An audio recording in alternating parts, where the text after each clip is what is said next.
Top quality और consistent performance के लिए सिर्फ सिल्वर पंप नाम याद रखना। और विपक्ष के चुनाव आयोग के खिलाफ मार्च पर केंद्रीय मंत्री धर्मेंद्र प्रधान ने क्या कहा है, सुनिए। की दुहाई देते हैं। इन दिनों में देश देख रहा है सबसे संविधान विरोधी काम कोई कर रहा है तो उसकी सरगना श्री राहुल गांधी जी हैं। कांग्रेस पार्टी की दिशाहीनता की और उनकी ये दुविधा बन चुकी है। एसआईआर, चुनाव आयोग, चुनाव की प्रक्रिया आज एक दुनिया में सिद्ध व्यवस्था बन चुकी है। इस तरीके से इलेक्शन कमीशन ऑफ इंडिया घबराया हुआ है कि वो चुने हुए जनप्रतिनिधियों से नहीं मिल पा रहा है क्योंकि उनके पास जवाब नहीं है।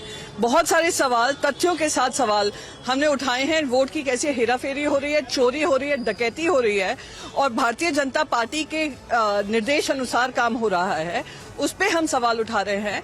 इलेक्शन कमीशन उससे भाग रही है। हम कोई चोर हैं, हम कोई ऐसी बातें कर रहे हैं जो देश के खिलाफ है। देश हित में हमने बात रखी है और ये जवाब दे ही उनकी बनती है, पर वो जवाब देने से बच रहे हैं। और समाजवादी पार्टी की सांसद डिंपल यादव ने कहा कि वोटों की डकैती को रोकने के लिए कदम उठाने होंगे, तो बीजेपी ने विपक्ष के आरोपों को सिरे से खारिज कर दिया।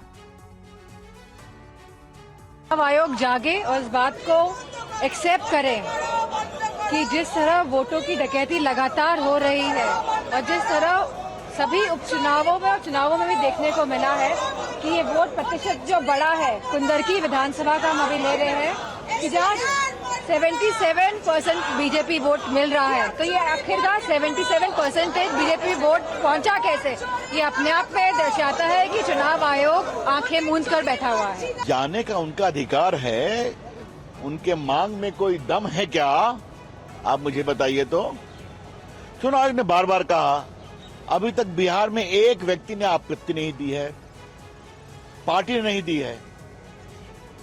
वो कहता है आप चाहे तो डाउनलोड कर सकते हैं, सब कुछ जवाब है। राहुल गांधी से बार बार कह रहे हैं प्रूफ दीजिए, प्रूफ का पता नहीं है। मोटी बात यह है, बार बार हारते हैं, वोट नहीं मिलता, उसी की खींच है। और वहीं वरिष्ठ अधिवक्ता राकेश द्विवेदी ने कहा है कि एसआईआर मतदाता सूची शुद्धिकरण की एक प्रक्रिया है, सियासी दलों को इसमें सहयोग करना चाहिए।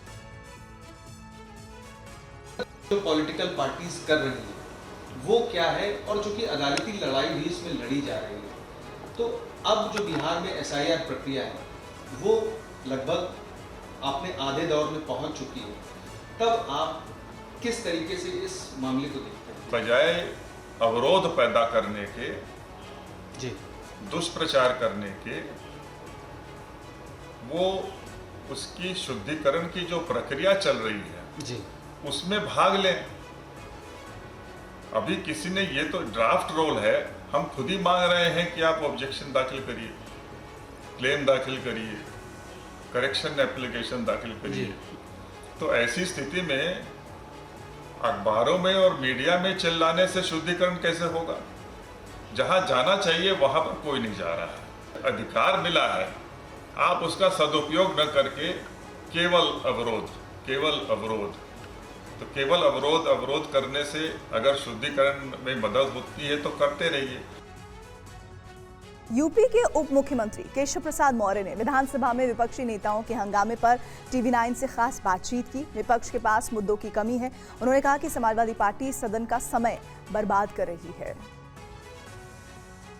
संसद के बाहर हंगामा और विधानसभा के सदन के अंदर हंगामा, कितना मुश्किल हो रहा है कार्रवाई करना और कितनी कार्रवाई प्रभावित हो रही है और जनता का कितना बड़ा नुकसान? देखिए, जनता का नुकसान, ये विपक्ष ने जैसे अपना एक यही रास्ता चुन लिया है कि जनता के हितों की चर्चा सदन में नहीं करेंगे, हंगामा करेंगे, विवाद करेंगे और सदन की कार्रवाई स्थगित करवाएंगे। जनता का पैसा खर्चा हो रहा है जो सदन की कार्रवाई चल रही है और उसमें चर्चा नहीं करना और भागना। सरकार जब कह रही कि हम हर सवाल का जवाब देने के लिए तैयार हैं, आप सवाल तो लेकर के आओ।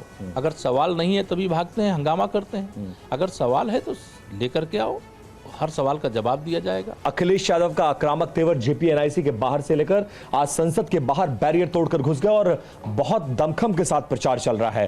क्या कुछ फर्क पड़ेगा? कुछ नहीं, नौटंकी है ये सब। 2012 से 2017 तक इसी ईवीएम, इसी चुनाव आयोग के आधार पर चुनाव जीते मुख्यमंत्री रहे। 2004 से लेकर 2014 तक देश की सरकार कांग्रेस की अगुवाई में रही। इसी ईवीएम, इसी चुनाव आयोग से चुनाव जीतते थे और चुनाव जीतने के बाद सरकार चलाए हैं।